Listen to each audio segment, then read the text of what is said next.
Is on for two men linked to the beating of an officer in Jefferson County. Florida Fish and Wildlife Commission officers say the officer is recovering tonight after one of the men involved punched the officer before taking off. WTXL ABC 27's Brittany Jones live for us now in the newsroom. And Brittany, I imagine this is a pretty extensive search going on now.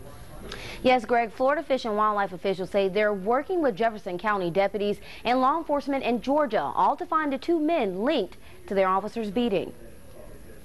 Here along the Wasissa River, it's normally quiet where people come to canoe and get a breath of fresh air. Peaceful, quiet, pretty much everybody knows everybody. But that peace was disturbed Wednesday afternoon when Florida Fish and Wildlife officials say one of their officers was assaulted at this spot on the river. Officials say Officer Stephanie Wilcox saw two men inside of an aluminum boat and performed a routine check and found that the boating license was expired. They say Wilcox asked for the men's information and she found there was a warrant for Israel Thomas's arrest. Officers say he then resisted. Now this is the boat ramp where Florida wildlife officials say the suspect punched the officer in the head, leaving her right here on the ground, then took off to his car. She took a hard punch to the head and enough to knock her down, but she got back up and tried to go after them. But the two got away. But sometimes there are people out there who unfortunately want to do harm and want to hurt officers, so they really just have to be aware at all times. FWC's Katie Parcell says they're searching nonstop to find the men,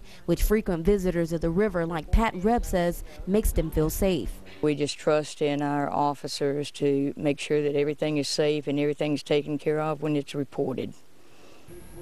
Now, the FWC spokeswoman says Officer Wilcox is ready to get back to work. Officials say if you have any information on the whereabouts of either of the men linked to this crime, you're urged to contact local law enforcement. I'm live in the newsroom. Brittany Jones, WTXL, ABC 27, dedicated to you. All right, Brittany, thank you. To the Capitol now. We're